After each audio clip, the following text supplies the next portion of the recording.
Welcome to Shar Stories, stories to renew your mind.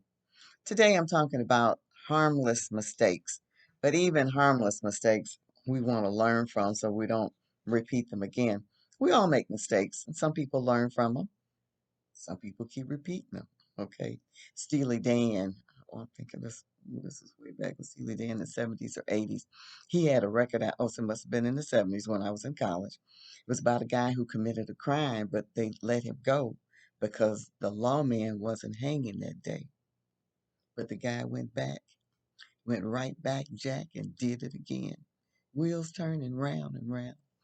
All right. So this story is about harmless mistakes. They're the kind you laugh at yourself about, but make a mental note to avoid being in this situation again. Receiving company. When I was growing up, we received company, and what that was, I was 16. My parents were in the house, and my 14-year-old sister had to be present in the room. I'm gonna tell you, I rarely invited a boy over to the house. Okay.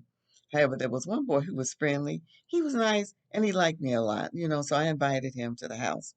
And my sister enjoyed being the chaperone because she had control in a way.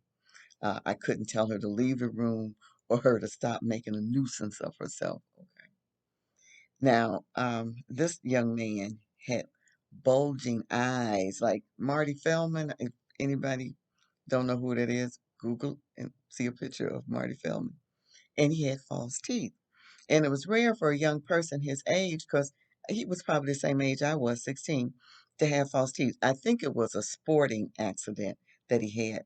Well, my sister wanted to see his teeth. Not like this, but she wanted them out to see him. You know, he took them out. I was flabbergasted. I was just outdone. Fit to be tied. I couldn't believe this guy took out his teeth to show to her. Okay. Now I figured that had to be a one time event, a once in a lifetime event. But the next time he came to visit, my sister asked to see the teeth again. And he took them out. I couldn't believe it.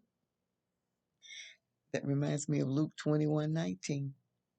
In your patience, possess ye your souls.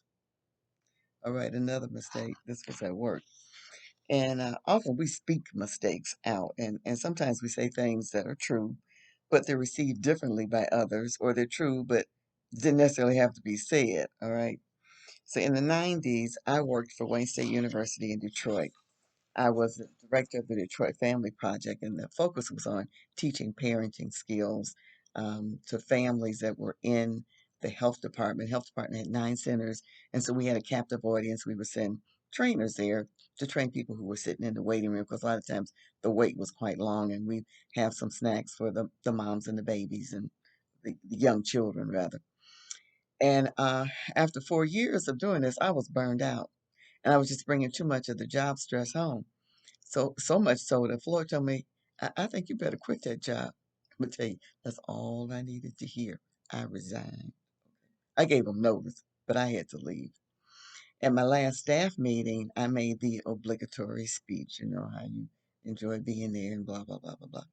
And at the end of the speech, one of the staff, there's about 30 or so people that were there, um, asked, well, Sharon, what are you going to do now? I'm gonna tell you, I didn't think. Well, I said, I was so glad to be leaving. I said, I'm going home and let my husband take care of me. The department executive, who was much into women's rights, stood up and said, Sharon, you just set the women's movement back about 100 years. All right, that reminds me of Proverbs 21:23. Whosoever keepeth his mouth and his tongue keepeth his soul from troubles. I hope you enjoyed these stories today. Please remember to like and share. Shalom.